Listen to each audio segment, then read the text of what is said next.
This is Steve Lane in Reedyville, Tennessee, and I love Mike Hanson Archives. I hope so.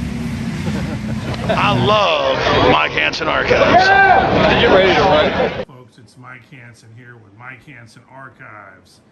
And we got a little good news on our operations here. Say hi, Cammy. They'll be calling you, I hope. We got Joe that came in from Florida that's going to help us. Well, look here, we already set up tables here for all the new computers that you're going to help us transfer over these tapes right here. How much trouble is this going to be? First of all, tell Alex Jones viewers who you are. Okay, my name's Joe. I'm in the dim past, I escaped from MIT with a degree in electrical engineering, and for the past 15 years I've kept a public access television station on the air. And about 12, 13 years ago we made the transition from broadcasting on SVHS and VHS tape to a digital signal path.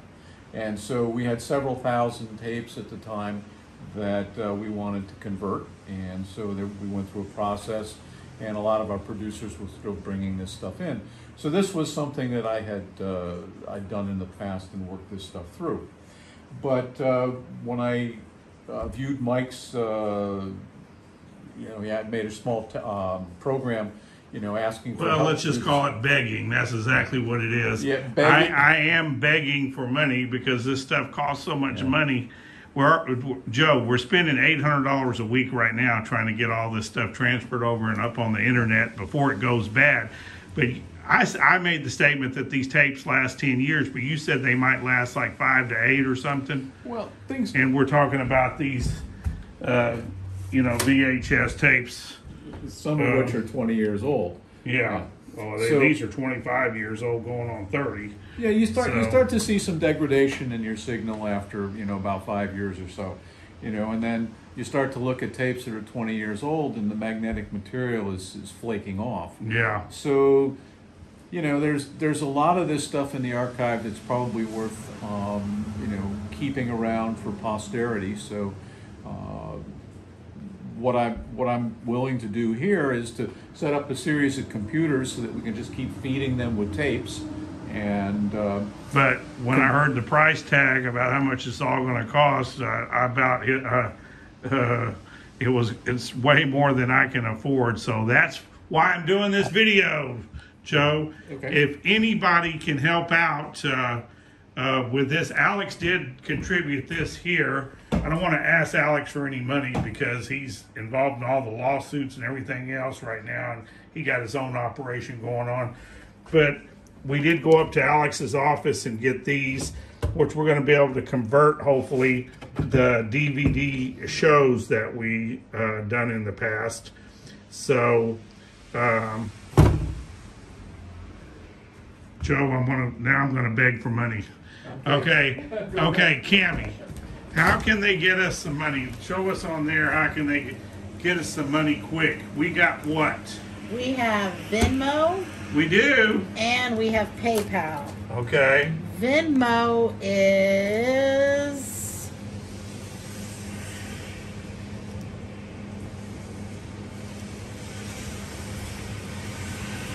Passwords are... at Mike-Hanson-Archives. Well, but we're going to put it up here on the screen. Yes. So okay, they can call. They can call the right office. Right here at 830-672-3089, and we can take debit credit cards over the phone. And to show your appreciation for all the stuff that y'all are doing, she's editing another show for y'all right now. Well, we got some good shows coming up. This last show we did was really good too. But Alex was so good in the 1990s. I hate to see all this stuff go to waste. But we do have t-shirts left. We will, for helping us out here at Mike Hanson Archives, we will send you a t-shirt or a book. Right, Joe? And you're here. How long are you going to stay, Joe? Well, until we get you set up with 8 or 10 computers at least that are that we're feeding in tapes, and then that can run as a background task in your business. And once that's all going, there's other things to do in life. I hate to beg, but I'm going to beg because it's such a good cause. Go ahead and call Cammie at 830-672-3089 if you would like to help with this important project. All right, now back to your, I say back to the future because it's back to the future like in Back to the Future, Joe, to Alex Jones in the 1990s. All right, thanks a lot and God bless.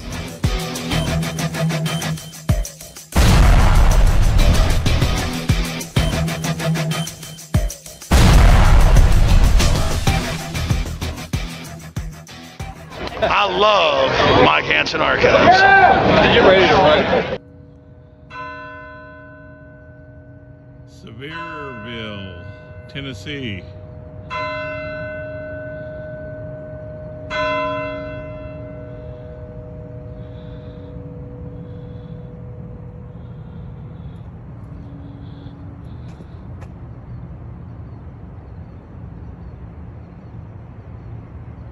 This is near where Dolly was born.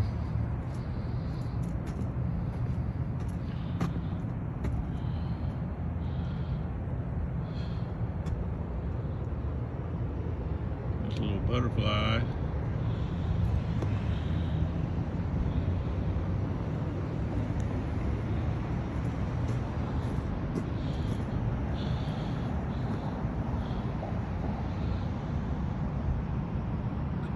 This is actually one of the cleanest,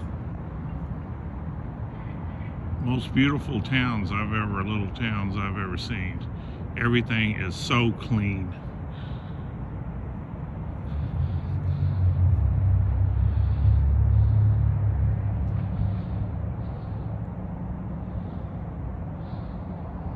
It's beautiful. Sevierville, Tennessee, near Pigeon Forge. We're going to spend the night in Pigeon Forge.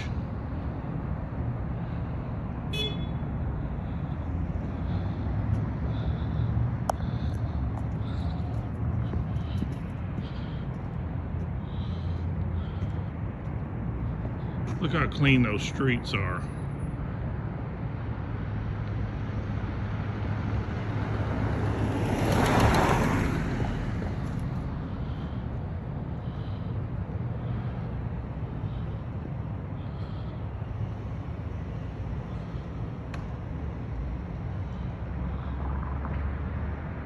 Beautiful.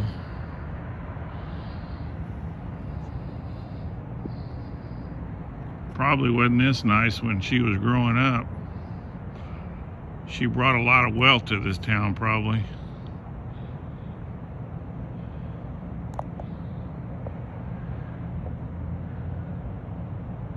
Well, hello folks, it's Mike Hanson here from Mike Hanson Archives, right here on Band.video. Thank you, Alex, for giving us a spot here on Infowars.com. I know you got a lot of bills to pay. We're not asking you for any money. We're asking the public if they can help us get all these tapes transferred over from the 1990s and get them up on the internet for history.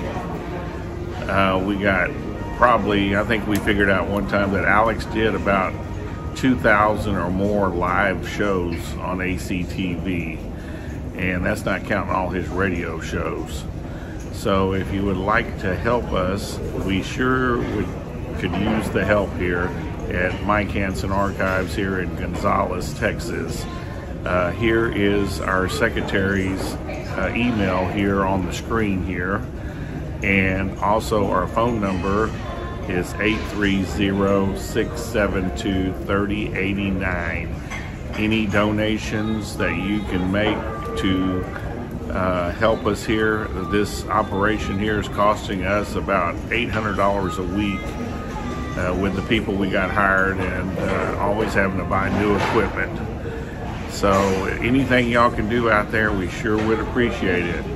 Now, for a special show here on Mike Hanson Archives with Alex Jones, let's go back to the future. William Jefferson Clinton is the worst president this country has ever had. But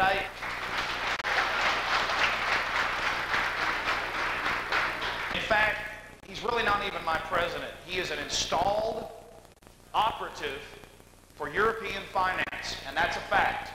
And I'll get more into what's going on in Europe with the unification of their currency, of their markets, and I'm sure we have some World War II veterans here who know who we've had 2 wars with, and that's who's going to be dominating the new European currency is going to be Germany, and that's coming up next year.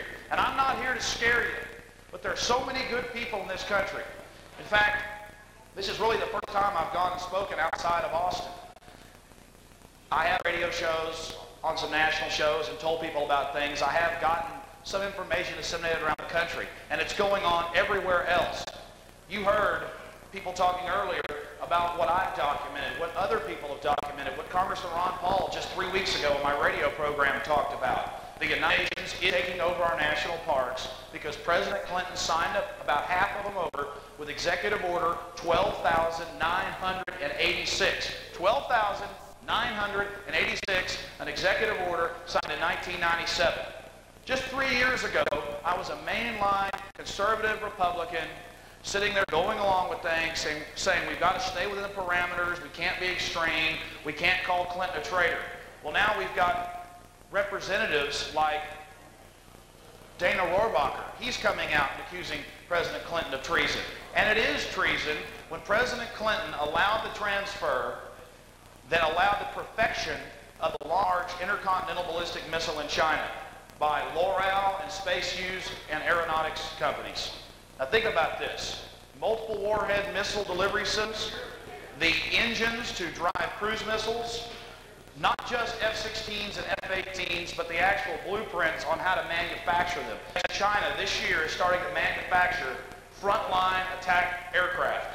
But the Republicans on the ground, the people I've talked to in Central Texas, in Round Rock, and here, and in Austin, they know what the problem is. And this is where the victories are going to start, are in the grassroots communities. And that's what you're going to have to do. And don't be ashamed. Don't be ashamed to get in the face of these people here in your hometown. In their face. Because they're in a peer pressure system. They're the happy, go along, get along people that think that they're part of something that's, you know, fun. But they're feeding off of you. What are some of the threats that you will see in the future and that you are seeing today? The radio station that I work for, KJFK, Edward Allen, who owns Allen Automotive here in town. I believe that's the name. I've known him for about a year and a half. I've never actually been to Smithville. I've been close by, but I've met him at the station probably 100 times, been out with him and his wife. And he would kind of say thumb scanning. They thumb scan it to get a driver's license. And he'd kind of go on about his business, and it never really registered. What is thumb scanning? Until 2 weeks ago, he went in, ex-military, no criminal record. He goes in to renew his driver's license. And they got a nice, pretty little black box with a nice little laser shooting up from it at all the DPS offices. You've got to put your thumb on there to renew your driver's license. You can renew it once by mail now, and the second time you renew, you're going to have to thumb scan. Now, people can say, what do you have to hide by putting your thumb down on this little black box and giving them your digital signature and your digital photograph? I'll tell you what the problem is. It takes away control of your own destiny. It gives the federal government unlimited power over you. And Congressman Ron Paul is just now introducing legislation that's warning the public about the smart card that's coming out in the year 2001. You've seen President Clinton during the last State of the Union address hold it up and start touting it for security for our children and your children and the world's children. They're going, and listen, I'm not even somebody that's big on the church. I'm not an atheist or anything, but I'm not even into the book of Revelations and all that. I just think it's incredible that our government, under William Jefferson Clinton, is now pushing and is making us thumb scan to get driver's license in most states in the Union.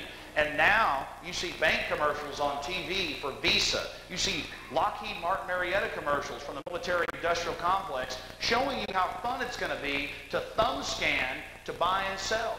Within several years, they're going to be putting these things, and Bill Clinton's going to try to pass a law to make you use it.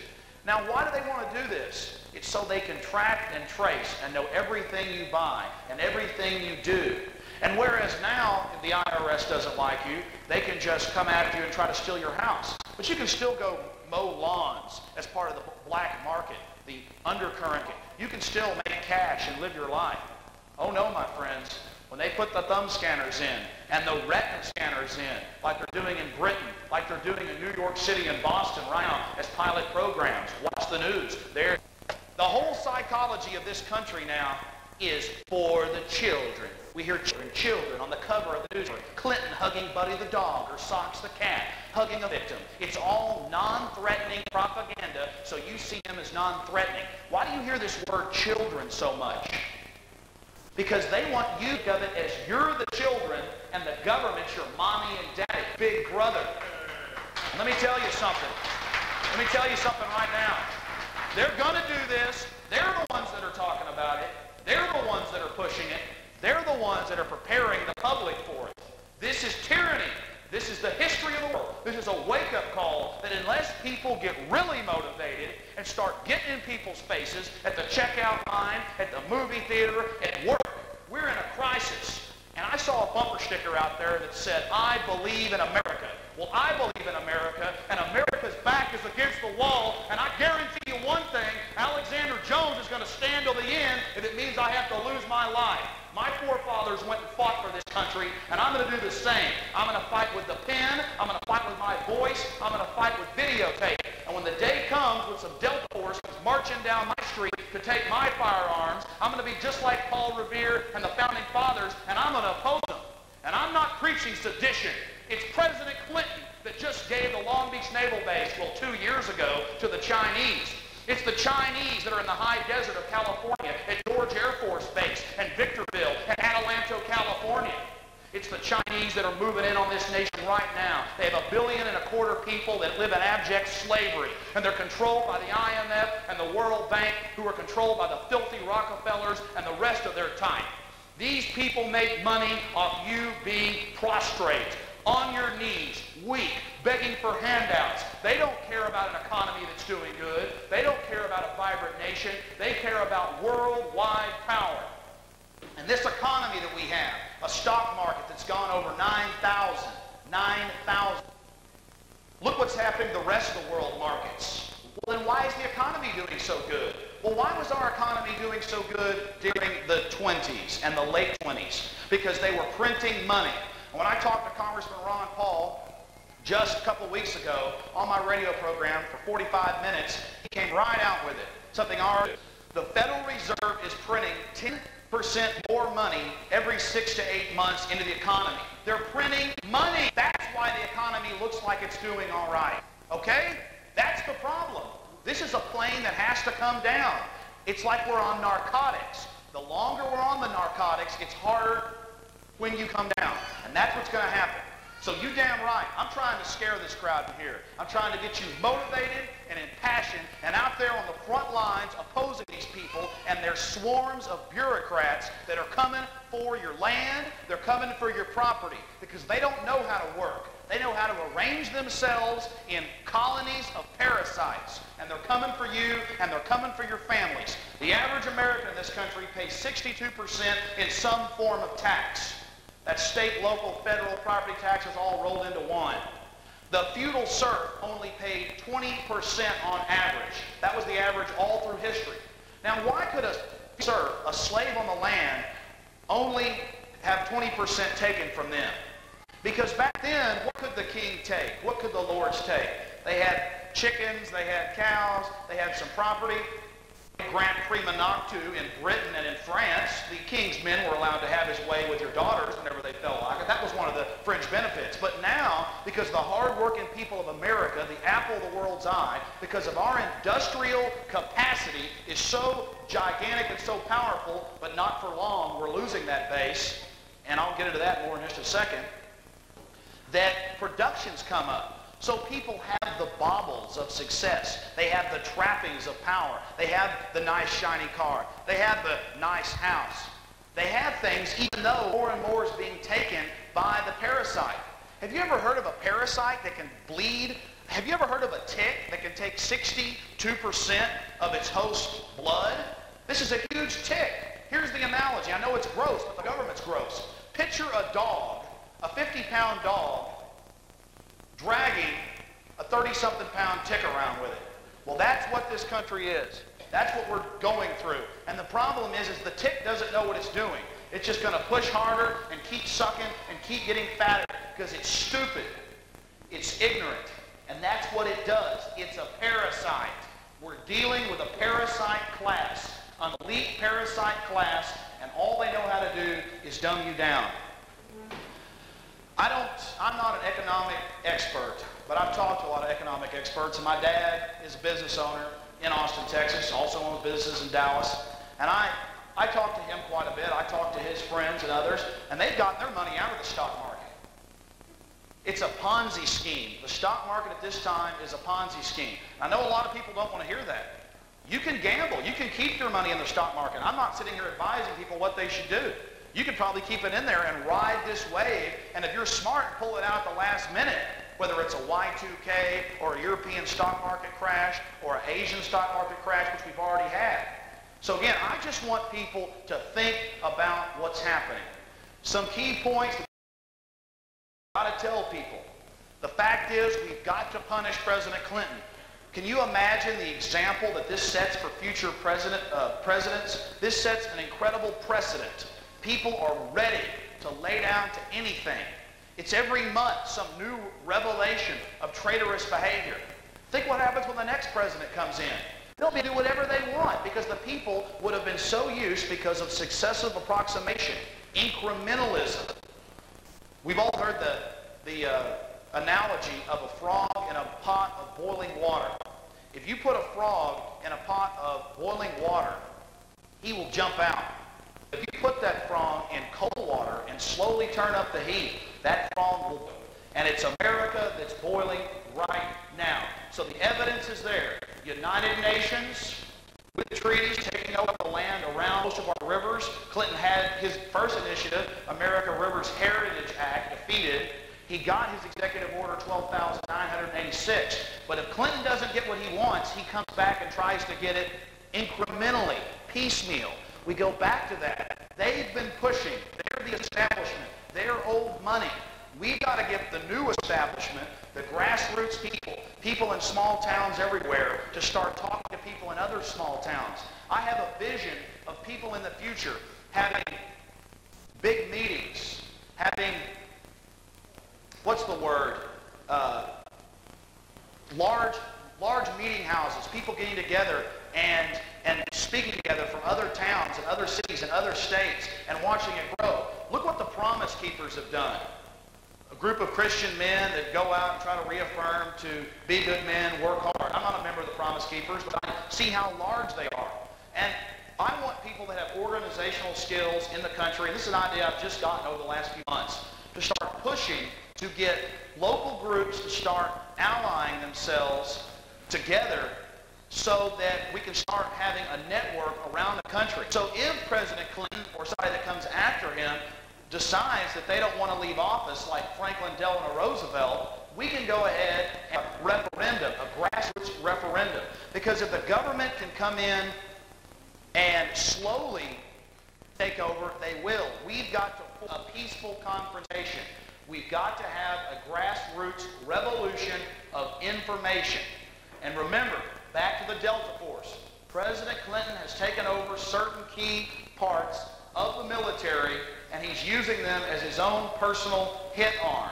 They're being trained, they're practicing in your cities. And if anybody wants a reference for this, the May 5th, May 6th, San Antonio Express newspaper, you can go to the library, look it up, May 5th, May 6th, San Antonio Express News, and read right there where the Delta Force was planning live fire exercises in the streets of San Antonio. They attempted to bribe the police chief. That, again, you make your own decisions. That is totally unconstitutional. From A to Z, under President Clinton, we've had these atrocities happening. So I hope that everybody out here gets motivated politically. I know you're out here spending your time doing this, and I want to thank everybody for putting this on.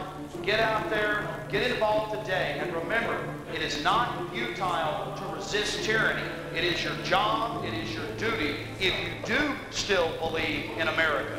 Thank you. You're all on the reservation. You're all on the plantation. You're all, oh man, Master takes good care of me. That's what it is. It's semantics. You don't even know what real political terms are, most of you. And I'm not talking down to you, but that's what's happening here. They got these damn traitors installed everywhere.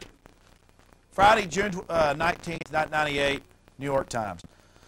New faces at the UN and the Energy Department. President Clinton yesterday named the combative Richard C. Holbrooke as the United States representative at the United Nations. He replaces Bill Richardson, the adventurous former congressman from New Mexico who was named Energy Secretary.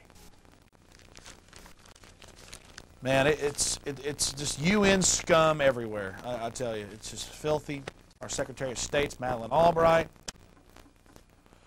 Yeah, rewind that. I want people to see what the UN does to kids. And this isn't some conspiracy. This is what you're fixing to see. There's been convictions in the Belgian courts. There's been convictions in the Italian courts, but the UN defended them the whole time. UN defended its own people.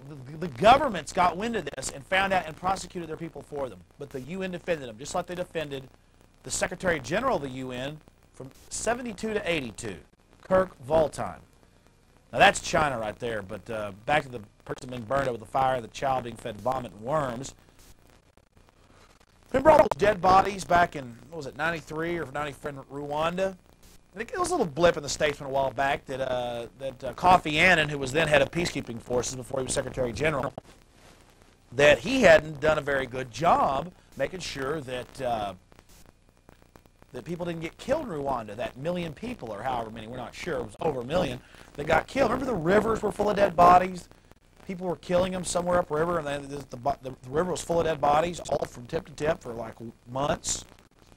Well, it came out in the alternative press and the New American, a supposed right wing, and then a supposed left wing, the Village Voice, that UN troops were killing people, and they would allow the Hutus, they would get the Tutsis in a relief center for hot showers and food and things, and as soon as they would get them in there, the UN would pull out. They'd have 5,000, 10,000 people all disarmed, and then the Hutus would come in and they would kill the Tutsis. Now let's put that back up there. I want people to see Kofi Annan and Ted Turner. Remember when Ted Turner gave the UN $1 billion to help? Because you know the UN's bankrupt. They nurture that. Actually, they owe us about $4 billion last time I read the congressional record for peacekeeping. And that's just incredible. I mean, they owe us a lot of money, and then the media just puts out that we owe them $1 billion. Well, we do on the dues, but we don't on the other information. See, there's two separate things. There's the normal UN operating budget that we kick into, and then there's the peacekeeping missions, which we've been paying for half of on average. It's all smoke and mirrors. I have June 18th, Statesman, and it says, on the losing end, it talks about how Congressman Ron Paul, who's actually a hero, it says Congressman Ron Paul is against a bill increasing the criminal penalties for telephone marketers who engage in fraud. It says he really stood out when he voted against it in the House. It was 411 to 1. Well, Congressman Ron Paul is against fraud 110%, exposes it all the time. He's against this telemarketer fraud for one reason. It's unconstitutional, and it gives Reno and the Justice Department whole new sweeping powers to monitor telephones and all this other garbage. I mean, well, I tell you, the media is just always attacking Congressman Ron Paul, one of the few people we've got up there that opposes CIA drug running, that opposes the fact that President Clinton has been making a big deal out of Saddam with these chemical and biologicals. Well, he makes the point that during the Reagan administration, we sold them these weapons, or actually during the Bush administration. So I've got him on tape, and I've played that many times for you to see. And you got 3 traders right there on your screen. Now, back to local. We told you about ASAP. Do we want to actually play the tape, some of the newscasts from 5 or 6 months ago, or just put the images up in front of people? And then we'll show you some clips from this week in late June, where Judge Elshire says we don't need to send people with guns to people's houses. And so this program, ASAP, where they send constables to first graders and second graders and third graders and fourth graders and fifth graders' houses the first time they miss school, and threaten them with $565 fines, and gather intelligence with no warrant, is unconstitutional and wrong. But we could put a nail in the ASAP program. We'll put a number up later. But let's go ahead and go to the clip from, what, 4 or 5 months ago, Mike? When we were first opposing ASAP. County residents charge the county is playing Big Brother and floating an idea to being caught. Last year, more than 400 more students stayed in class than in the previous year. Travis County Commissioners credit the truancy program. That's where a constable visits the home of each absent student. But some parents say constables have no right to check up on their children. KB24's Nikki Jackson is here to explain why. Nikki? Basically, they feel their right to privacy is being infringed upon and that the truancy program is just another way Big Brother invades their lives. They took their beef to county commissioners today. I think it's disgusting. It really is disgusting. Every fascist society, every authoritarian society is obsessed with control of the youth. And you have the power to do something about it. You provide the budget for the constable's office. On this night, several Travis County constables are getting ready to do their jobs. We are there because we've got reasonable belief and probable cause to believe that a child did not go to school, which is in violation of the state law. Deputy Yvonne Matthews is visiting southeast Austin, a part of town with the highest truancy levels. In all, constables visit between 250 and 450 homes a night. Thank you. In the past few months, 62% of the time, one visit is all it's taken. Like this home we hadn't been to since September. A lot of folks, a lot of parents, they leave a lot earlier than their children do at times, and that's one of the biggest excuses we have. Deputy Matthews going precinct 4. Lots of parents simply forget to call the school and tell them their child will be out. And as commissioners are hearing, some do call, but somehow the message isn't getting through. What's wrong with the system that we are paying for these people to come and beat on our doors at 8 o'clock at night when we do it right? I took my son out of school today for a political protest. Yes! I took my son out of school for no reason, and one of your useful dupes better not show up at my house tonight because the gate will be locked. Travis County Judge Elshire used to be for it, but now we've done about 30, 40 programs on it or more over the past 5, 6 months, and we've got the state education code. I've done whole shows on it. I'm not doing that here. It is totally unconstitutional. They have to have a warrant because they are. You heard Rocky Mandrano. They're gathering intelligence. They're handing out fines like candy. And if they're going to go to your house to do that, they got to have a warrant, my friend.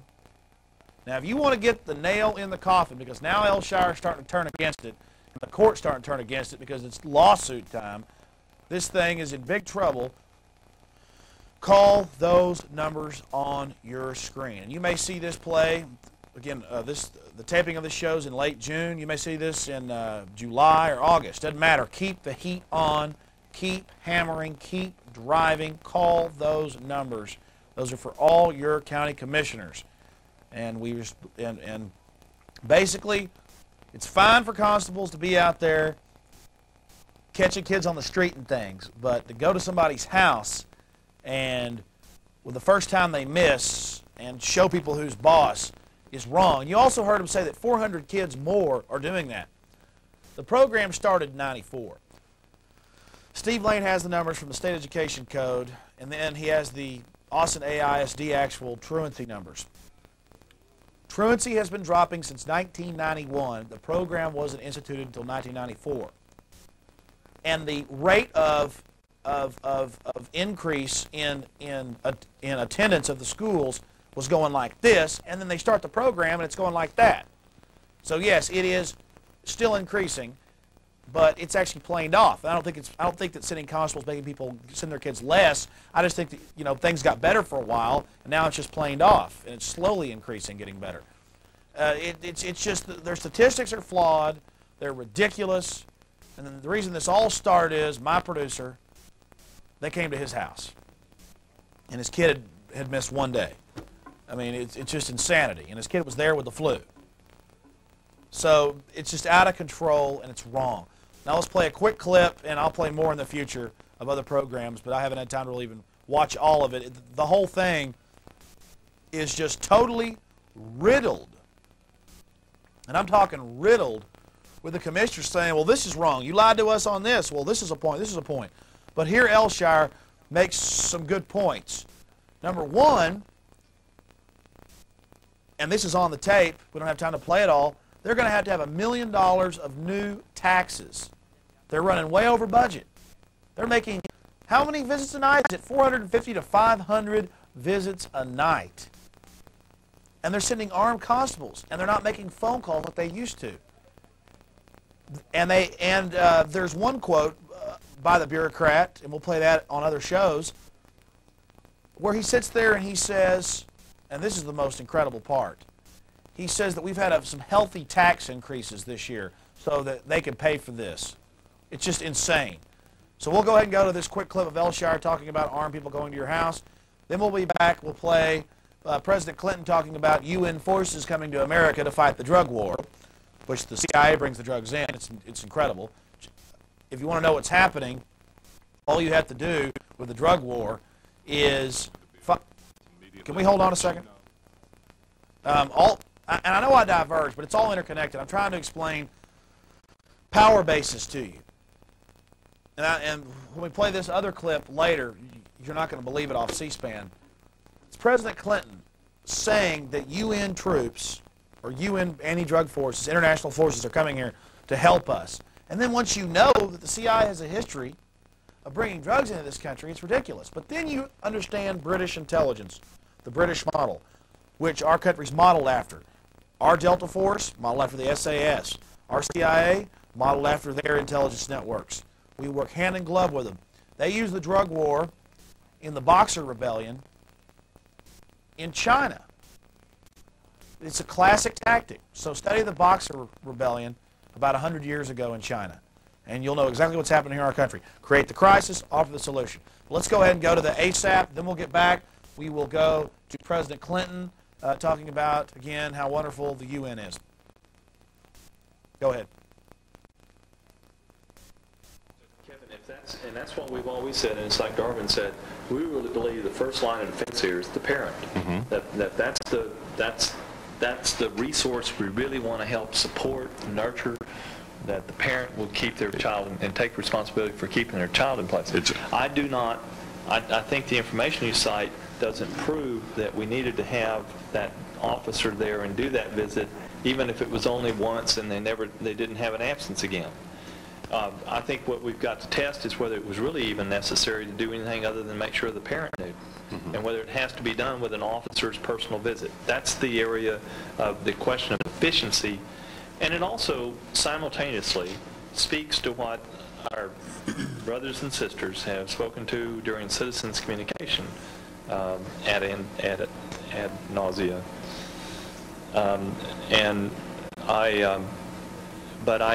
But with all due respect to their point of view, if we don't have to use the badge to make the point, let's don't. And we've got kind of a parallel but separate interest there. Ours is efficiency. Theirs is just the image. Well, let's see.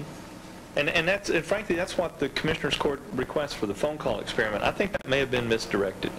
To ask y'all to do that, as opposed to see if we couldn't have those phone calls made at the school, might have been a better test. We're we're about to go into our first full year of doing that with a commitment from both school districts that we're going to get a lot better data. And I think that the experience is going to be that the number of referrals we get will drop off, and especially in elementary school, that first phone call.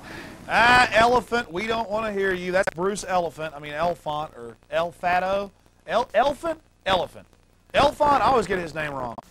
I think it's Bruce Elfant. I have trouble pronouncing his name. But to be absolutely serious about these people, he's been very rude to us in the past, so I'll be rude to him. They're running around out there. Oh, also, was it Cardenas? I forget the name of the constable that got caught raping little girls or something. Yeah, it was, and then he tried to threaten the family or something. Well, he's in custody. Good. Good. I'm glad he's in custody. Mr. Cardenas. So who's out there watching your kids. I'm serious. It's sick. It's wrong.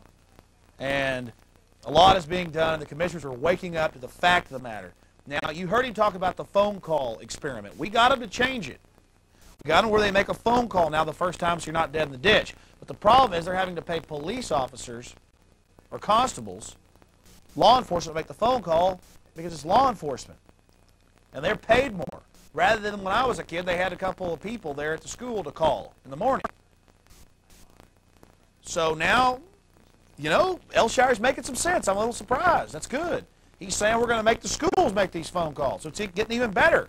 Put the nails in the coffin of this program. Round the kids up at the mall, round them up at the park, round them up when they're on the street. But don't come to our houses at 8 or 9 or 10 o'clock at night. Mike, how late have the reports been? 12 o'clock at night. They admit they go at 9. That is absolute insanity. Now, this video you're fixing to see, it's the PLA tape in there, Mike. That's how it's marked. This is President Clinton. It's some bad video. Somebody, again, must have had bad cable connection. I appreciate the people sending it to me. This is President Clinton, and we'll repeat it several times, him saying it. They had a summit last week in mid-June of '98. UN drug fighting summit. The excuse to inject supranational police into our streets. I mean, my God. The UN is going to be the world police force. And a year ago, I used to laugh at this. But congressmen are admitting it. You name it are admitting it. But first, you're going to see some quotes by Congressman Rohrabacher and others real fast. And a caller calls into Fox News and says, and I have to admit, Fox News has got some better information. I'm very, very surprised at some of this information. I mean, the information came out on Fox, which I already knew about, but it came out in mainstream first, except for Forbes magazine, but it came out second on Fox about the organs of political dissidents in China being sold to people. It was a CNN. I mean, it was a C-SPAN hearing in Congress, but nobody else wanted to carry it. Not CNN, ABC, NBC, CBS, but Fox did carry that. And now Fox is letting people get up there and talk about how the Chinese are training in Alaska. A caller calls in to the congressman and asks him, and the congressman goes, yeah. And then he gets on to Clinton, and he's talking about how the UN's going to do this for us. It's Clinton at the UN talking about how we're going to have UN police here in our streets. Thank you so much, President Clinton, for lowering down America's shields. The shields are down. Analogy, shields are down. Thank you, President Clinton. Oh, and you know, I forgot. This is late Friday night we're taping this. I forgot to bring I've got a New York Times from a couple of weeks ago somebody just gave me. I'd missed it. They had a big old thing in there about how wonderful Sea Launch is, this Russian and Chinese company working with Loral and Hughes Space and Aeronautics for missile launchers that'll be launched from oil rigs at sea. And they're going to be based in the Pacific right off the California coast. I told you about that 8 months ago. And then they whitewash it in the New York Times. But let's go ahead and get to that. And then when we get back, we'll go right to Chief of Police Al A. Philippus and the Delta Force. It's everywhere. It's everywhere. Yeah, there's me at Long Beach where the Chinese have moved in. And, you know, it seems like the New York Times is always peddling this international slavery. I've shown you many times the picture of, I guess it was a year and a half ago, when it first came out about the Chinese at Long Beach. And they did a big spread in there, and it showed an old palm tree and said the historical, old, rundown Long Beach Naval Base. Well, you know what? That's true. It's such a huge naval base that there's an old naval base within the naval base. And that's what they showed you. No, in my documentary, America Destroyed by Design, it shows you this giant area that you have to 360 around to show you the giant shipyards. One of the biggest shipyards in the country. And the only shipyard on the West Coast that can service dry dock aircraft carriers. You can service them at the other ports, but you can't dry dock them. This is insane. But let's go ahead and go to real quick clips of the congressman talking about the Chinese and the missiles, and then we'll get to Clinton telling you how wonderful the UN police are. Forever. They should be tried for treason and everything else we can think of. And if the president undercut the investigation into that with that waiver, he should take responsibility for it. Sure. If he undercut an investigation, certainly, but I think we know he did. He was warned yesterday that the administration has invited the Chinese to observe military operations in Alaska. Why don't we just let them go ahead and place the missiles in Long Beach? They permitted the Chinese to come over here and train their police, even though this is a vicious dictatorship. All right, Congressman Wexler, for the point of clarification. The United States is also a partner in global law enforcement and interdiction efforts, fighting anti-drug and crime, funding anti-drug and crime training for more than 82,050 officials last year. In 1997, records for eradication in 1997. Peruvian coca is also a partner in global law enforcement and interdiction efforts. Fighting the UN International Drug Control Program under Executive Director Arleki's leadership is combating drug production, drug trafficking, and drug abuse in some of the most difficult corners of the world, while helping to make sure the money we spend brings maximum results. Under executive, we will do our part in the United States to make this goal a reality. Problem. And every nation must act to fight them. On the streets, around the kitchen table, and around the world. Attitudes drive actions. Therefore, we wage first the battle in the minds of our young people. Working with Congress and the private sector, I am especially pleased to announce the establishment of an international drug fellowship program that will enable professionals from all around the world to come to the United States and work with our drug-fighting agencies. The establishment program that will enable professionals from all around the world to come to the United States and work with our drug-fighting agencies. The focus will be on the priorities of this special session: demand reduction, stimulants, precursors, money laundering, judicial cooperation, alternative development, and eradication of illicit crops. These fellowships will help all of us. It will help our nations to learn from one another while building a global force of skilled and experienced drug crusaders. Together we must extend the long arm of the law and the hand of compassion to match the global reach of this problem. Let us leave here determined to act together in a spirit of trust and respect, at home and abroad, against demand and supply, using all the tools at our disposal to win. That is why I am especially pleased to announce the establishment of an international drug fellowship program that will enable professionals from all around the world to come to the United States and work with our drug-fighting agencies. The focus will be on the priorities of this special session. Military.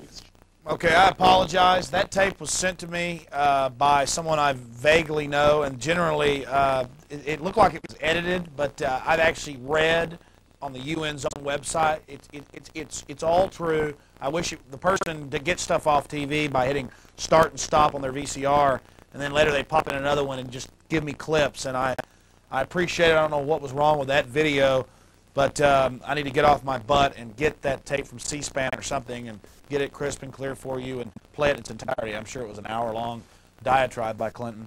But you can go to the UN's own website and go to their global drug fighting program, and it won't all be choppy. You can check it out for yourself. I mean, I rely on people sending me tapes and other information.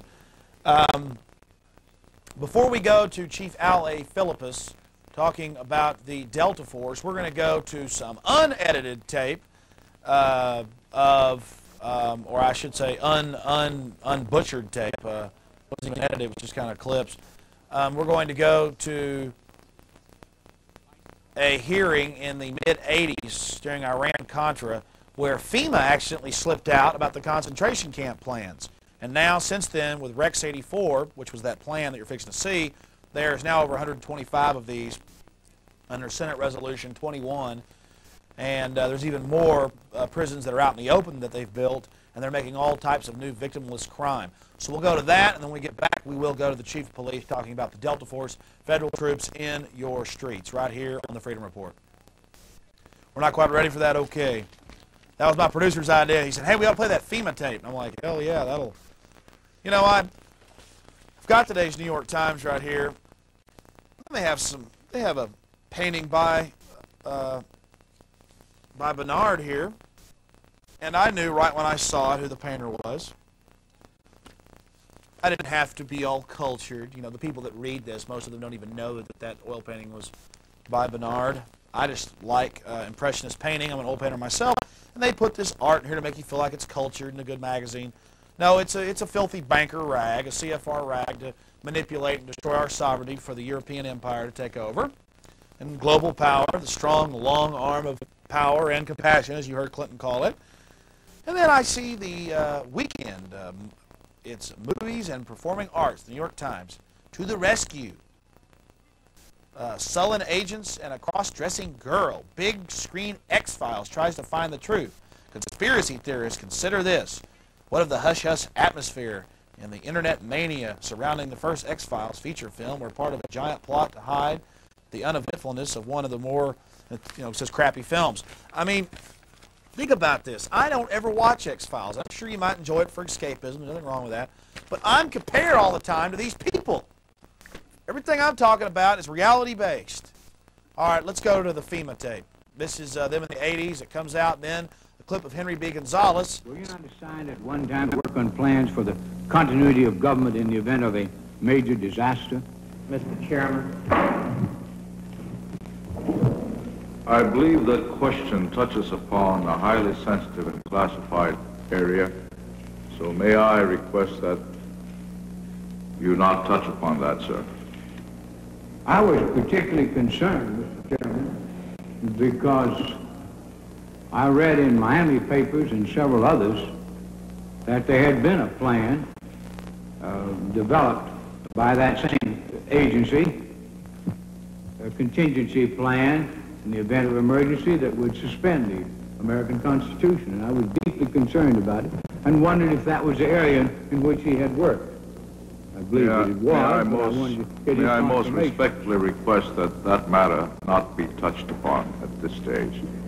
If we wish to get into this, I'm certain arrangements can be made for an executive session. And tragically, the only member who got close was Jack Brooks, and he was stopped by the chairman.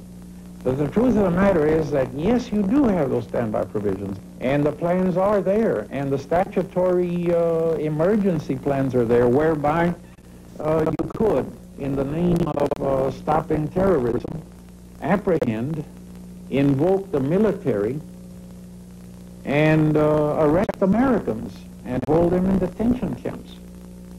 If the president ordered a direct strike into Central America, which was to be codenamed Operation Night Train.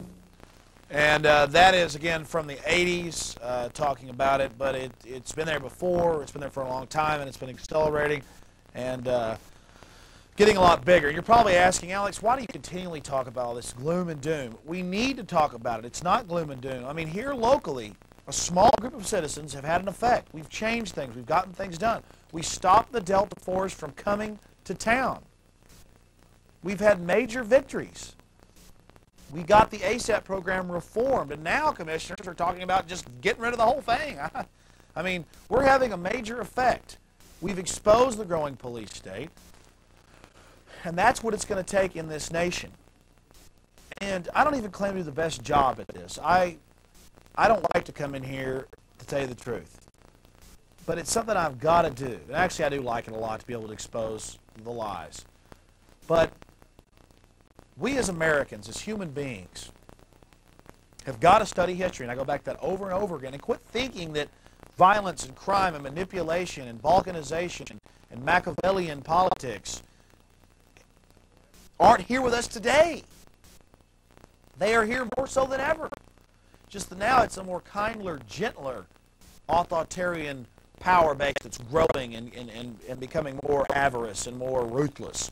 There's just a pretty velvet glove on it, but the seam's starting to spread, and we're starting to see it. And when you see the president up there talking about global interdiction forces, and again, I challenge you not to go from that bad video that somebody sent me, which I still appreciate, it's better than nothing. I challenge you to go to the UN's own website and just see the excuses and the filth on there. And it's all packaged very nicely for you, but again, I could put a turd in a box, a nice pretty box, spray some perfume on it, and you'll probably buy it. But inside there is barbed wire and slavery. That's all it is. You know, all through my life, I've never liked bullies. And I'm asking you out there, I know you're not bullies. There's a lot of good people, but you don't know how to change things. You don't know what to do. You don't know what you can do. You've got the ideas. You're creative. Spend a few hours a month lobbying or calling or writing letters or going out and opposing bureaucrats or going down to the commissioner's court or city council. Whatever you believe in, whatever your cause is, just get involved. Don't make it so easy for them. Don't make it so cookie cutter. That's all I want you to do. You're watching the Freedom Report again. This is a tape program. Stay tuned for part 2 coming up in just a few seconds. And you're going to see the Chief of Police, Al A. Philippus, in San Antonio. Again, I've been promoting that quite a bit. He stopped the Delta Force from coming. Wasn't in their mission purview. We stopped them here in Austin. Texas is the only state in the union that's kicked out the Delta Force. I've talked to people all around the country. Other radio hosts like Lou Epton and others. Anthony Hilder in California. They've been going everywhere and doing this stuff. And we stopped them. Amen for Texas. That's what it's all about. Local control opposing Big Brother. That's the only way we can win this fight is with local control. That's pivotal and that's key. We need alliances of locales and states that recognize the common threat of international crime rings, white-collar organized crime. That's who controls it. Now here's the Chief of Police.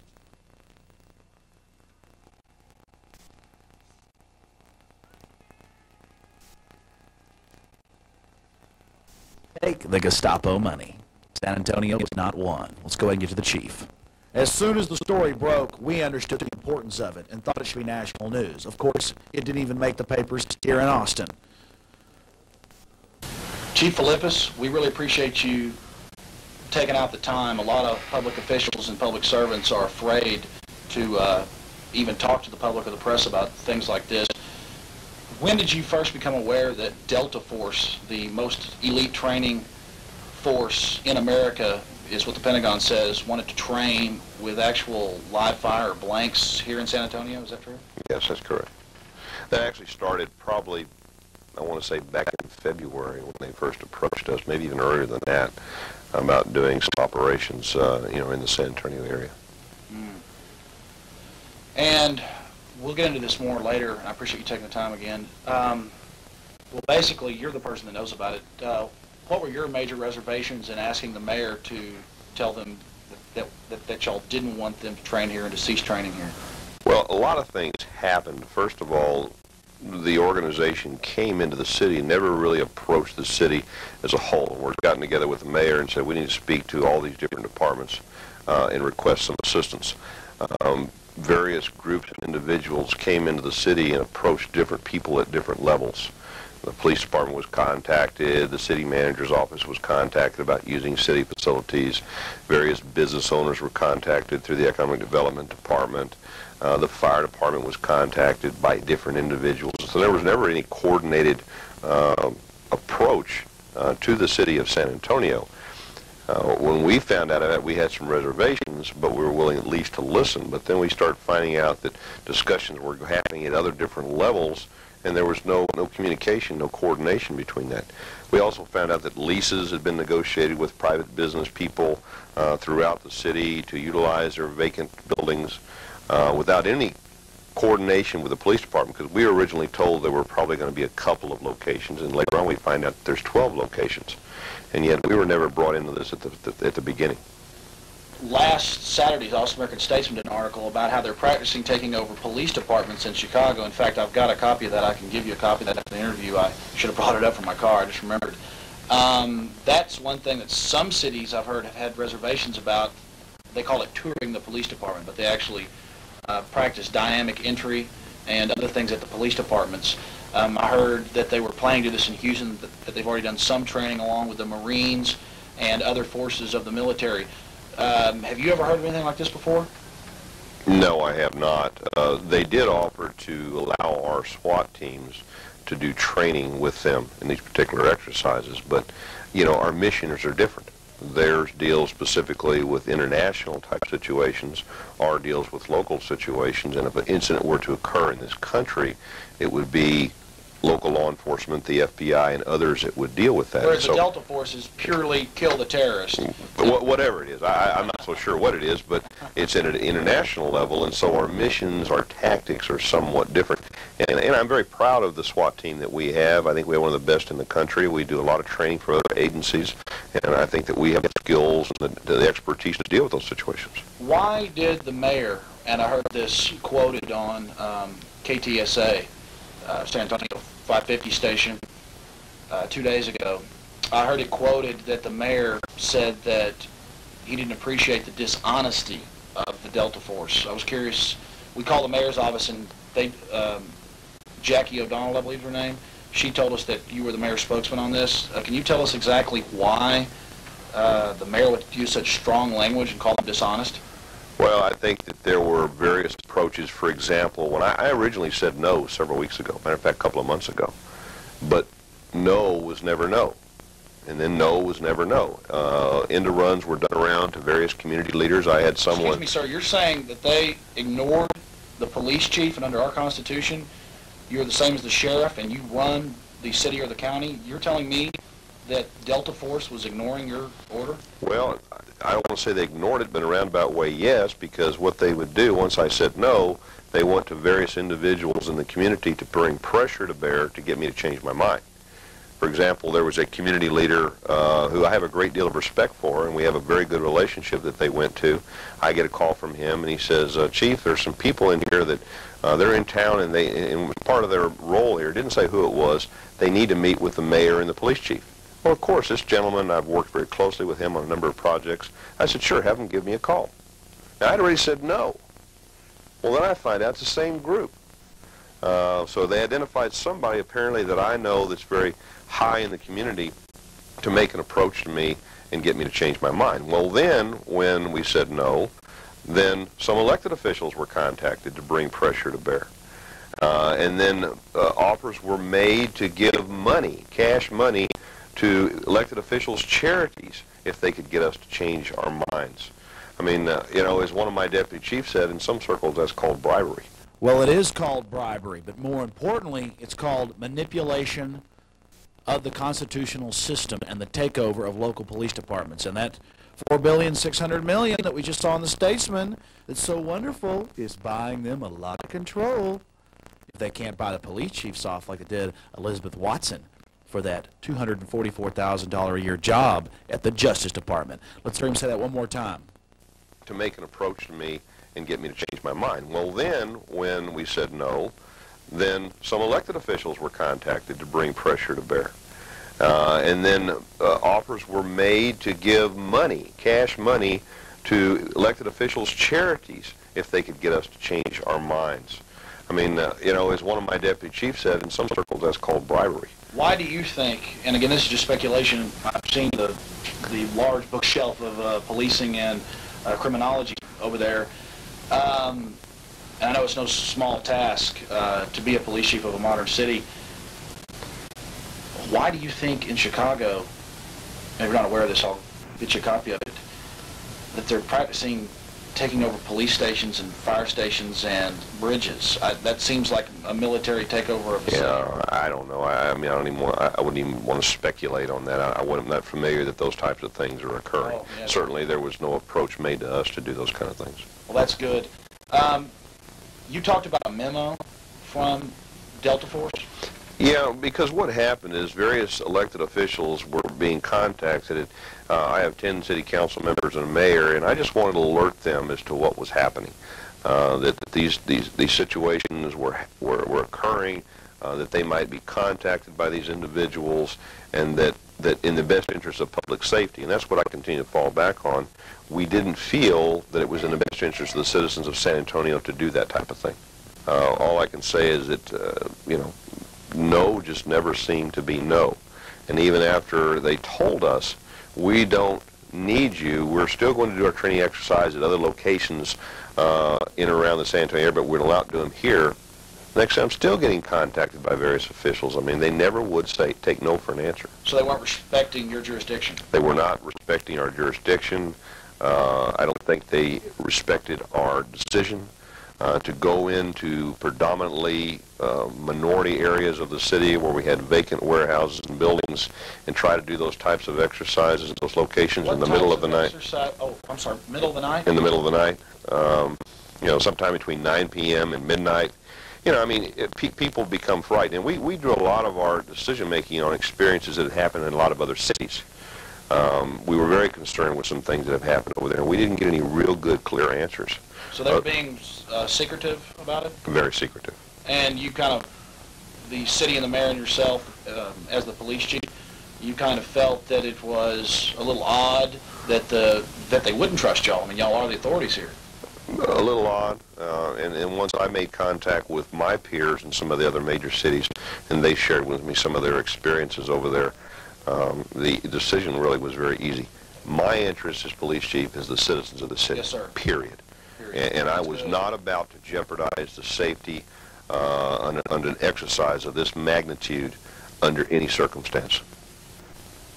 Well, you can't say it any better than that. This isn't some wild conspiracy theorist. This is Al Philippus, head police chief in San Antonio, Texas. Oh, and the mayor, too, Howard Peak. He says that it's dangerous and that they're dishonest. And, of course, there's former Delta Force commanders like Stephen Barry there to tell you that it's to round up the general population. It's a practice run. Oh, and by the way, according to the May 10th, 1998, Sunday edition of the Austin American Statesman, Metro and State, they're conferring with people here in Austin, and sometime after June of this summer, they plan to have this training here in Austin, Texas. I guess our safety isn't important. Despite the track record in North Carolina, $100,000 damage, and in Miami, a stray bullet from the Delta Force going into a crowded restaurant. What is wrong with Kirk Watson? I hope he shows the same will that Mayor Howard Peak did. But I think Watson's just concerned with making all the big, fat, juicy kickbacks. Fix it, Watson. That's your job. Protect us. Quit sucking off us. And some of you are probably saying, oh, Alex, why are you being so angry about this? Because the statesmen, they know this has happened down in San Antonio. They know this is going on. They're not that ignorant. 4 days after all this comes down, they're writing stories about how wonderful it is and how they're coming to town, these secret teams. I mean, this is dangerous. Helicopters could crash. Anything could happen with these low-flying night missions. And Kirk Watson and these people, they know this is going on. They should throw the Delta Force and all the rest of them out of our city. And I'll get to that later. These are the guys that have a history of spraying our cities with biological weapons. Yes, I'll get to that later, but back to the chief. I'm just documenting every bit of this because I'm tired of it. The propaganda's out of control. And once I made contact with my peers in some of the other major cities, and they shared with me some of their experiences over there, the decision really was very easy. My interest as police chief is the citizens of the city. Yes, sir. Period.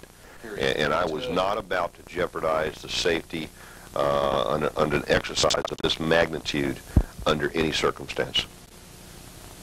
What types of training were they wanting to engage in? I I mean, again, I heard some reports that they wanted to do live fire with blanks, perhaps actually some incendiary flashbangs and things. Yeah, I don't know the particulars of that. I know that they wanted to use some explosives for entry into some of these buildings, some of the so-called ceramic bullets, which would be fired into little traps, which were supposed to catch those, which would disintegrate supposedly on contact. But I know that in one city, American city, that one of those bullets got astray and going through a window and down almost into a restaurant. So things can go wrong. What city was that? I believe that it was in Miami. That's incredible. So basically, right now, as it stands, and until they actually confer with y'all better or change their plans, they're not really welcome to train here in San Antonio? We are not going to support any of their operations. They may do some things at the various military bases here in San Antonio. That certainly is their jurisdiction, but we will not support any operations in the city limits. I want you to know something. The decision you've made, if things continue to move with the European Union, and Chrysler just got bought, they're probably going to buy up most of the Fortune 500. They're coming online with a new currency. There are a lot of people in Clinton's cabinet, and they're in control, that are pushing this, and I just want to commend you for what you've done, but in the future, we really, and there's a small chance of this, but we really count on law enforcement officials locally like y'all to protect the people and uphold the law. And again, I just want to commend you for recognizing some of the behavior of the Delta Force and expelling them. Well, I appreciate that. Again, the decision really was not that difficult. We have the interest of the citizens of San Antonio. This is a military city. We have a tremendous amount of respect for the military and what they do. But I do not have any respect for the tactics that were used by the advance team coming in here. You're saying that they were disrespectful? Oh. Well, there is the police chief talking to you about the very serious issues. And Chief Philippus really stood up to it. We want to commend him for what he's done. So in the last hour and 20 minutes, you've seen a lot of stuff happen. You've seen Clinton talking about UN, peacekeeping, drug interdiction forces coming into the country. You've seen Tony Brown, well-known, well-respected journalist, talking about what he's uncovered, the same things I've uncovered. The facts are the facts are the facts. You've seen here locally with the ASAP program that we're actually nailing some of the final nails in the coffin. The bottom line is you have political power, and you've got to get involved. You've got to get motivated. Not just the Mike Hansons or the Alex Joneses or the Steve Lanes or the Greg Ericksons or the Jeff Contreras of the country. And yes, it's the County Commissioners Court meeting at 9 a.m. every Tuesday. And it's down at 314 West 11th Street in the Stokes Building, the county courthouse, not the city courthouse. And you really need to get involved, not just in ASAP or any of these other programs, but a lot of other things that you're concerned with. The answer is that we're all motivated, that we're all involved, that we're all focused and pushing cohesively for smaller government and more individual power. And this is something that we've really got to do. Now, I've talked about my plan, and I'm writing my plan and codifying it and putting it on paper, or on computer actually, as we speak. And my plan is a simple one. It's grassroots. Nothing new about that. The Democrats and the Republicans know about that. They understand that. And they go around and peddle their BS to you, and nothing ever seems to get done. Well, my plan is to create an alliance of communities that are against the supranational federal government that is usurping our Bill of Rights and our liberty and our birthright of freedom. But before we get this national alliance of locales, cities, counties, states, and then regions, we've got to start winning over our commissioners and winning over our council members. And we have to be very vehement and attack those that we know are members of the establishment that are lackeys, that are diametrically opposed. We need to push forward to the front ministers, monks, Buddhist monks. I don't care what religion. We need to push leaders that are good on a non-religious basis, but people that aren't out for money. We need to push doctors and lawyers and school teachers and accountants and auto mechanics. We need people from the community that have a set vision, that aren't going to be swayed by the pragmatism and the relativism that is paramount to today's society. And once we've been able to do that, the first step is just getting one council member elected that's like Congressman Ron Paul. Somebody that knows the history of the world, knows what freedom's all about, understands how corruption breeds and works, who will oppose it as a bully pulpit. One person who's a real patriot, who won't be swayed by backroom deals and luncheons. One person that doesn't want to retire from their public service to go to a delayed kickback in the corporate sector because they did all these favors for people. One person who will get up there and passionately speak and oppose this type of stuff. Then we can get more people elected as time moves forward.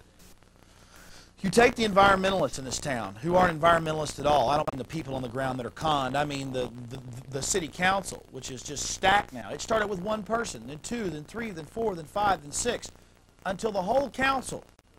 And now they're out taking your taxpayer money and buying property, 15,000 acres of it in Prop 2. And what did they do?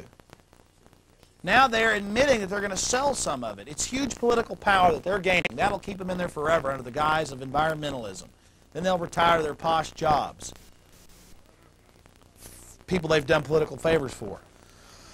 We're going to have to get people that don't care about the kickbacks, that don't care about the power and the pay. It's people that are there for 2, 4, 5, 6 years. They're going to do their job and then turn it over to somebody else, get somebody else elected. They're going to use their political power to push for more information. Who are going to go up against Capital Metro and how corrupt it is. They're going to go up against all these alphabet agencies, the health department out giving $2,000 fines for 3-inch grass. We've done stories on that. I mean, you're being taxed on your car, taxed on your gas, taxed on your food, taxed on your taxed on everything. You're being taxed on your property. You're being taxed on capital gains. You're being taxed when you die. You're being given federal taxes. Now they're talking about national sales tax. You've got it just goes on and on. You pay taxes on the people that pay taxes on the product that you buy.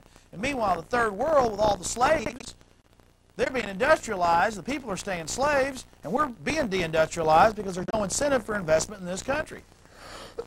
All we've got on our side in this country now is media, advanced armaments, and technology. And our technology sector is under attack by the federal government, which is paid off by Europe that can't compete with Bill Gates and Intel.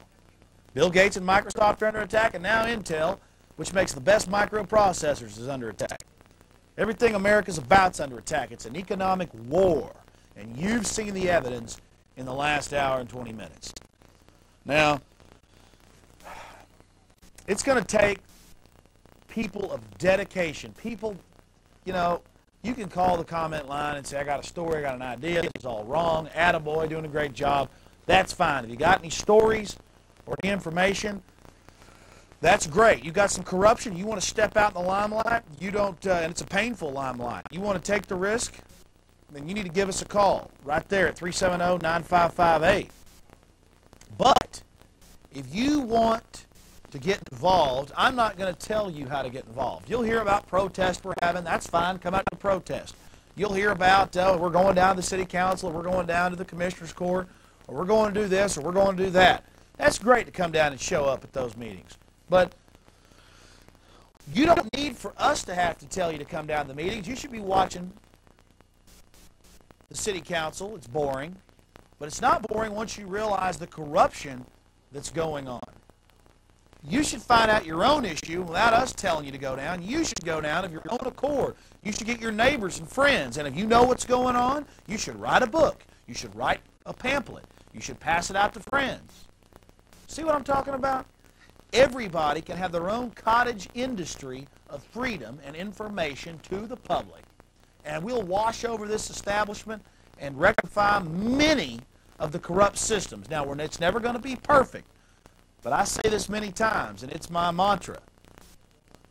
Corruption's a hard battle. It's always going to be here. People that are corrupt and have avarice and are manipulative and good liars are always going to be here and are always going to be sucking off of us and conning people. A lot of stupid people.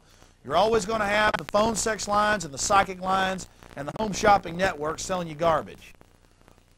But that's people's free will.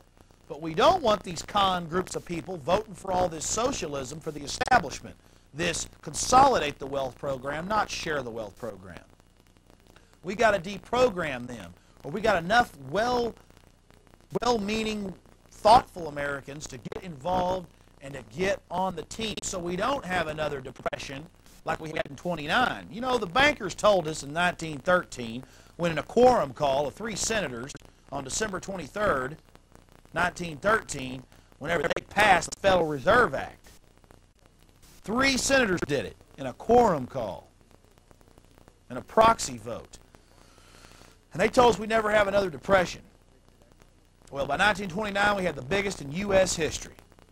You see, wealth is not destroyed, it's merely transferred. Now you have the stock market going above 9,000. It's going up and down, getting us used to those cycles. And traders like Roosevelt, British agent, they made their money in heroin running. Just read it, it's documented. They conned the American people, and in '33 banned the gold. But that's the solutions, that's the answer. Abolish the Federal Reserve, take the power to print and coin money out of the private banks' hands, abolish fractional reserve banking, institute constitutional money, or we're going to be doomed because they've gotten us used to the stock market going up and down. Up and down, up and down, but it's always going up. Like, let me show the public out there what I'm talking about. The stock market's been doing like this. Going up, went down in '87, but it's always going up. And now it's shot straight up. So, but they do these small dips to get you used to it fluctuating. Oh, stay in, the long haul, the long haul. Then the next 2 years, and a lot of top people are saying this because it's over 9,000, the P/E ratios are off the scales. The debt of this nation makes Rome look like a joke during its decline and fall, and it's out of control. Inflation is a must in the future, and a lot of economists say this is a plane that we can't land. This is going to crash. We're going to have a depression. What can you do? You can get out of debt. You can pay off all your bills. And more importantly, you can educate your friends and family, because when the crisis comes, they're going to offer you false solutions. A national ID card, thumb scanning to buy and sell, rations, all the rest of this crap, whether it's Y2K or whatever excuse they use. And I want to put that back up there about the Firestone family. Most people don't realize that Roosevelt banned gold in '33. I'm not saying go back on the gold standard because it's all been shipped to Europe. And the EU is going to be partially gold-backed currency. What I'm saying to people out there is that we absolutely must educate people about what's happening. Now, why did we ban gold? Well, because it was a way to hand us paper, and by gunpoint, and made people turn in their gold. The government went around looking for stocks of gold, made people turn it in, and then some U.S. corporations that weren't in the inner circle, like the Firestone family, what did they have to do?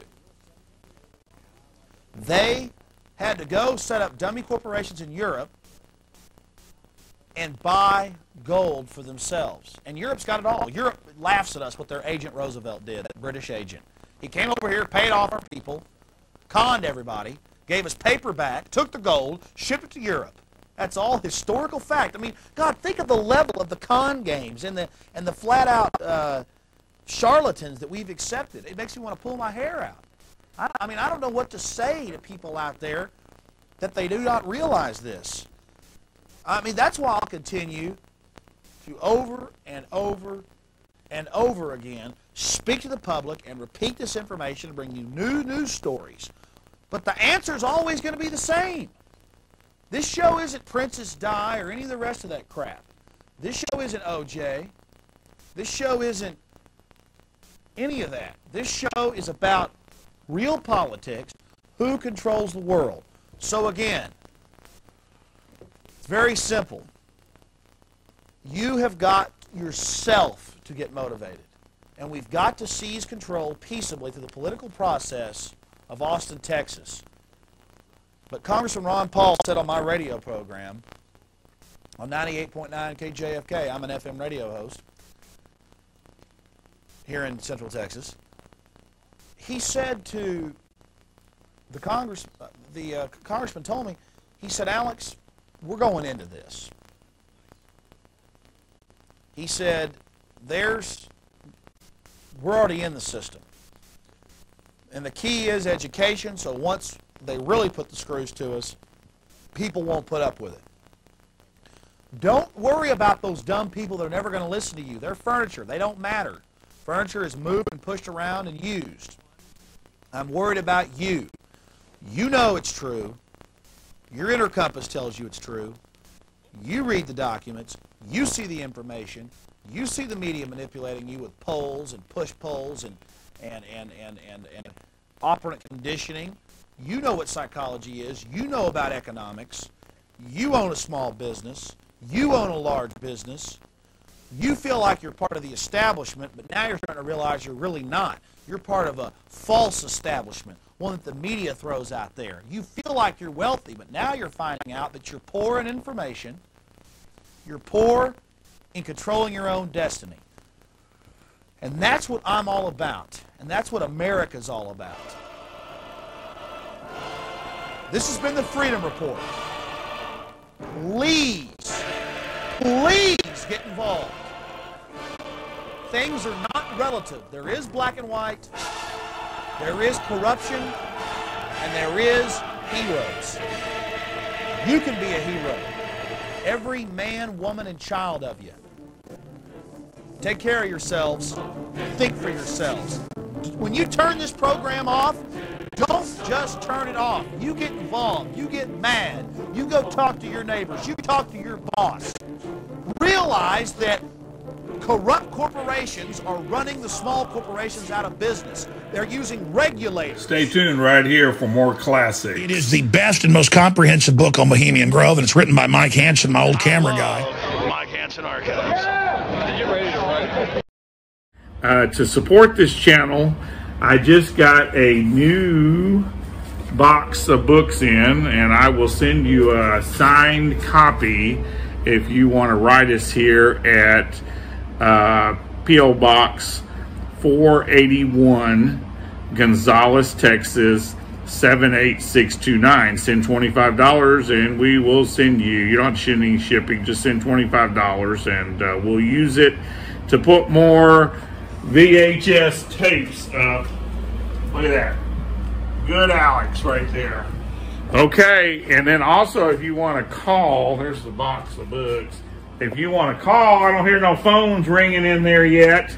If you want to call here, we got people answering the phones here. I don't hear no phones ringing yet. If you want to call us, our phone number is 830-672-3089. I got that right this time, didn't I? Okay, and look, there's the phones ringing. Okay, and then we got people over here working hard on putting tapes up tonight, right? Okay. It is the best and most comprehensive book on Bohemian Grove, and it's written by Mike Hanson, my old camera guy. Mike Hanson Archives. This is what I live for. Yeah. We are winning this battle, man. We are winning. People will remember this. People will remember this forever. Either we're going forward to the stars, we're going to evolve to the next level, we're going to get past these petty problems and not have some perfect world, but gain some equilibrium, or we're going down the tubes into a total technocracy of absolute hell. You don't think the average American is just a lazy ass and they just don't see what you see or what we I don't see. want to stop you, sir, but we do need to thank the sponsor. Hold on a second. All right. 98.9 KJFK FM, 98.9 FM, All Talk Radio sponsors this program. They support free speech in Central Texas. 98.9 KJFK, the First Amendment at its best. Go ahead, sir. Yeah, I was just saying. I mean, I just think, you know, if you look at the average American, you know, as long as they're comfortable, they're free. And that's not the case. But, you know, I just don't see enough people out there with, you know, your passion or, you know, whatever. I used to be the same way. I used to have this inner frustration. I was doing good in life, great shape, oil painting, managing a business, doing great, all that. But I would watch C-SPAN, because I'm kind of a nerd, and I would see something happen, and I'd see them lie on the nightly news. And it wasn't my opinion. I saw it happen. And I said, what's going on here? And I don't have all the answers, but I'm learning more and more. And I know this. Big government's for the rich. They're screwing you. I'm free market. Break the paradigm. We shall, we will, we must prevail. But everyone knows that, and they just don't care, man. No, that's not it. They have not had the initiative. They have not been shown the value. They are greedy. They have been manipulated. They have been dumbed down. They have had their morale pushed to the floor. But the Founding Fathers were only 3 to 4% of the population, the people that actually stood up and fought. I would guess it's 10% that are actively going to fight. And I think this government's in deep trouble. We're not revolutionaries. We are people upholding the existing Constitution and the existing Bill of Rights. I support our constitutional government. I am not anti-government. I am anti-parasite, anti-corruption, local law enforcement getting the bids up. And we're fixing to go to that story. Thank you for your call. Okay, what is that guy's name? We did the story 3 or 4 weeks ago, and I forget his name. We have a shot of his name tag. Oh, this is Recon's tape. You don't have your tape. Okay, we have Margaret Gomez, County Commissioner. You want documentation? There it is for you. Calling in. Here is her calling in. Let's go ahead and put the image up of the gentleman there from the Park Service. We'll have more for you next week. I want to follow the story up. I was kind of half-assed tonight. I've already done 2 radio broadcasts, one worldwide, one here in Austin. Let's go ahead and go to the audio tape of Margaret Gomez, County Commissioner, admitting it, but trying to sidestep the issue and saying he's been counseled. It's illegal for a private auction to do it. It's illegal for a public to have employees of the company getting the bids up. That's called unmitigated fraud. That is all that's all it is. That's all it's ever going to be. I want, and Gomez knows who this guy is. We don't have his name tag here for you. But we've got that on the other tape. We had 2 different cameras, 2 different versions. We'll get that all for you next week. We already aired a 25-minute special on it. But now we have her on tape, and we have just the video of this fella out there doing it. What is his name? Was it... I know what it was, but I don't want to speculate. Via the telephone of Margaret Gomez, County Commissioner, admitting that there were county employees out there with guns on their sides. We got video of it. Guns on their sides, getting the bids up. That is patently illegal. Where's the investigation? She says they're counseling them. Where's the investigation? Where are the firings? This is unbelievable. Let's go ahead and go to that right now. Okay, hold on. Wednesday, 1:59 p.m. Line 1. Mike, this is Margaret Gomez. It's Monday afternoon at about 9 minutes after 2. I checked on that, and sure enough, it is not. Each elected official has a policy of not, especially the ones who have peace officers, have a policy that the employees in uniform are not to bid on any items. And so I checked on it, and I think what happened is that our employee was walking by, and it just seemed easy to do it, although he didn't buy anything. So that was reported to his boss, and he has been counseled to not do that again, especially when he is in uniform and on county time. So it's one of those cases where he has been counseled. That won't happen again, and hopefully it was just a mistake that he made. Oh, yes. So that's what I found out. Standing in the back of the crowd. The prices up on all the beef. All right, Mike has it on his answering machine. That was a rebroadcast from my radio endeavors. Well, there you had it. Let's get his picture up there one more time. And we'll show you the Travis County employee with a gun on his side bidding on the properties. We'll re-air that in the future. We got so much. We're just a small group of people, highly motivated, setting bushfires in the minds of men and women everywhere. Just a brief recap of what we talked about tonight. Ross Perot is demanding Clinton's medical records and is circulating a petition to get it done. Why does he want the medical records? Well, rumor has it Clinton has been in and out of rehab for cocaine abuse 12 times. Keep this in mind. These are my notes here. Don't you think some government person's giving him 12 times. Rumor, and don't forget this guy has his finger on the red button. Now this is the bad part. The Senate Judiciary Committee and the House Oversight Committee are considering impeachment hearings, and they may list the China connection in the high crimes and misdemeanors. If they do that, I'll have a totally different view on this government. That would be a really fantastic, fantastic thing. The Serb holy city of Kosovo is held by Albanians, and the UN and Clinton say that Serbia must let them have their holy ancient city. That'd be like Jerusalem being handed over to the Palestinians. They also won't release the results of last month's elections in Bosnia because the Serbs obviously won. See, the Serbs, guys, aren't the bad guys. They're not perfect. You saw the photos of supposed genocide, heard it on the news, one skinny guy behind a barbed wire fence. It's funny, the Croats and the Muslims were working with Hitler in the Balkans during World War II, and it swallowed up 1.5 million of Hitler's troops just to control the Serbs. The Serbs don't back down. But again, you've been conditioned. I don't expect you to. Go read your history. Kosovo is a Serbian city. But now it's a vassal state, and they're supposed to give up all their territory to people that don't have rights to it. Not nothing against the Muslims, but this is not their property. That's to stir up some trouble for Clinton so he can get a diversion going.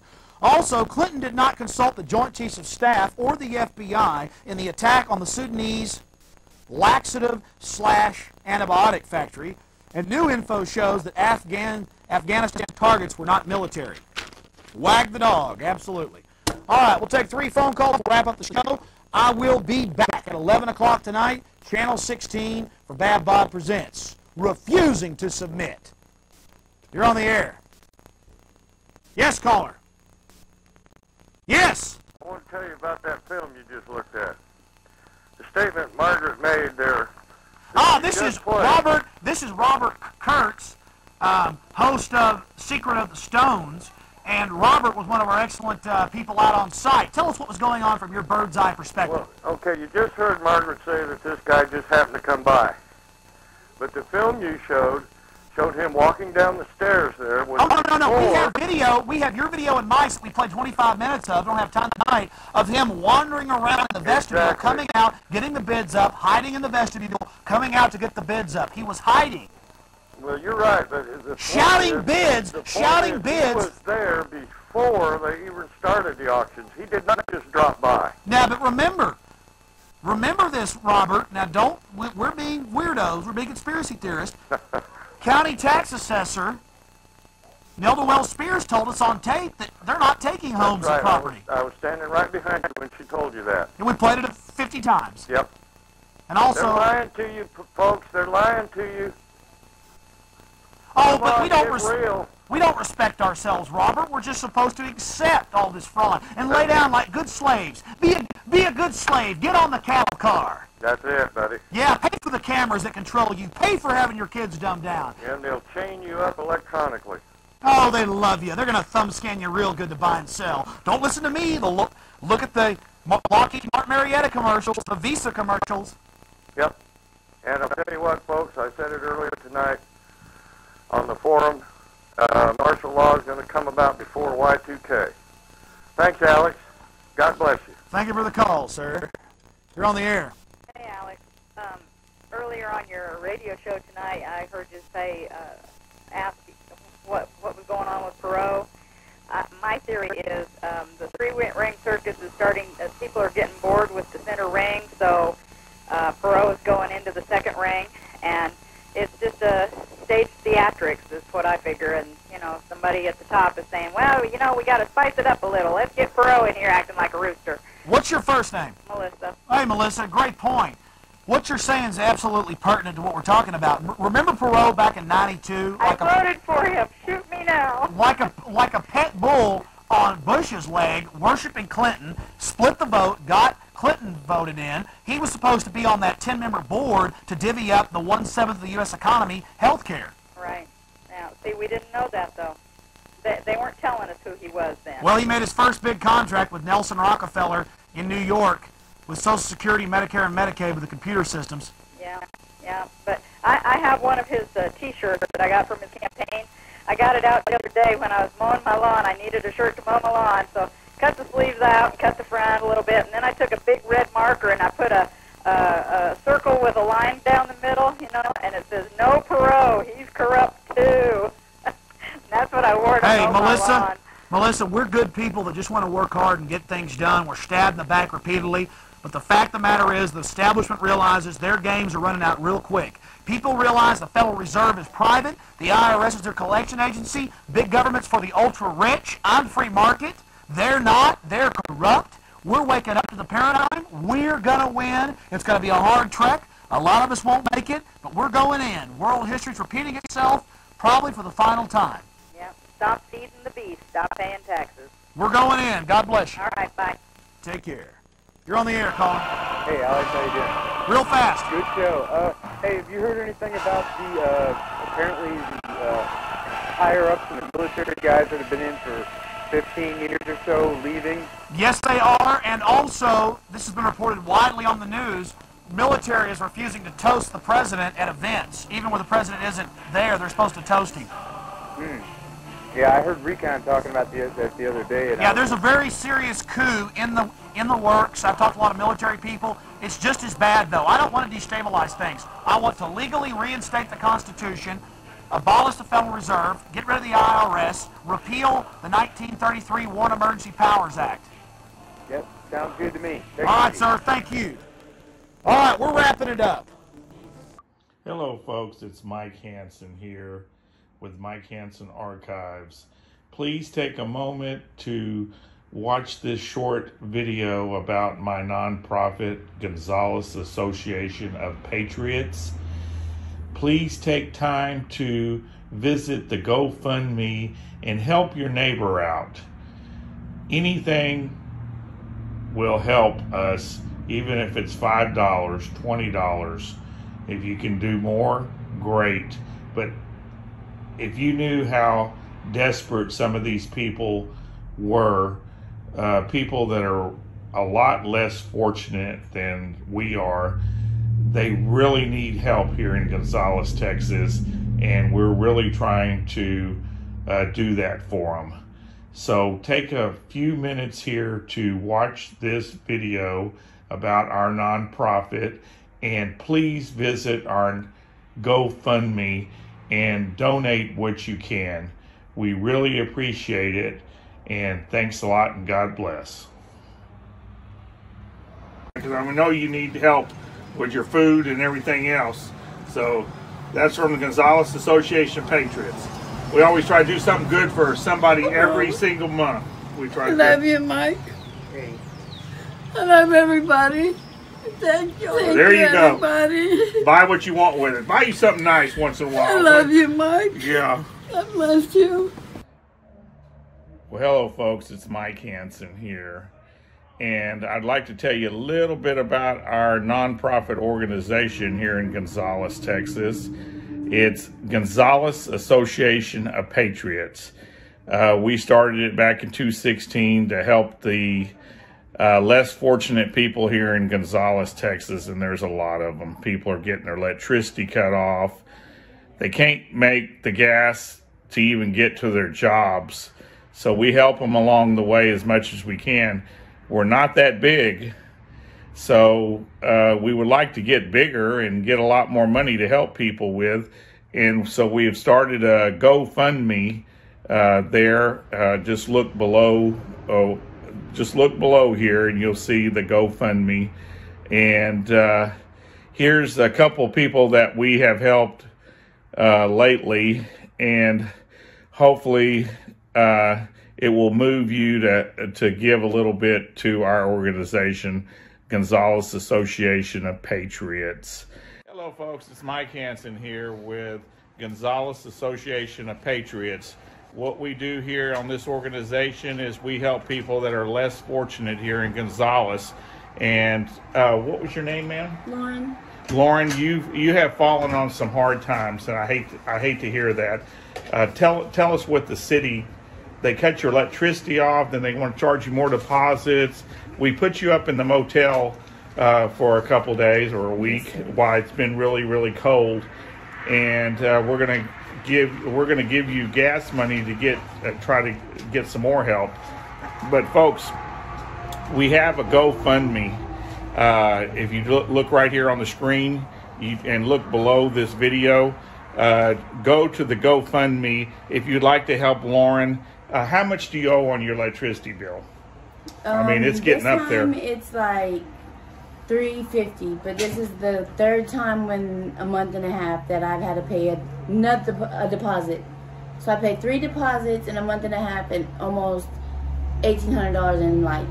And you're living without electricity right now. Yes. And we would like to help you. We're down to a couple $100 ourselves in our fund. And if anybody out there, if just 10 of y'all would donate $100, boy, that would be $1,000 we could help you. Lauren, you're from Gonzales. We help people from Gonzales. We have helped you just about as much as our fund's running out. So if folks, we help people here in Gonzales. If you would just give us the GoFundMe right there, and you can help beautiful people like this out there. You're working hard trying to get, I mean, you've fallen on some hard times. Yes, sir. And then with this heart failure, it's harder to work, physically work. So it's a lot harder. Well, we're going to try to get you by right now and give you a little gas money. We're secretary. There's Miss Cammie. Give her check from the Gonzales Association of Patriots. Let me show them. It's a legitimate association, and we've had it for about 4 years now, and we help people out. He's a great guy. Yeah. All right. Well, God bless you. Thank you. Everybody help this lady out. Put it in GoFundMe, and we'll get with you to help you with your electricity bill. All right. God bless y'all out there. Thank you. People donate money to us, and that's how we get this money. Thank you. So if anybody wants to know more about our organization, we're here in Gonzales, Texas at P.O. Box 481. Thank y'all very much, and God bless everybody that helps people around that are in need. God bless y'all. Remember, folks, this is not like other things like the Salvation Army and the Red Cross. 100% of what we take in goes back into helping the people. We don't take salaries. We just find the needy people and try to get them to a better place. We give them a hand up is what we do. All righty. Thanks a lot and God bless. It's Mike Hanson here. Please help us where you can.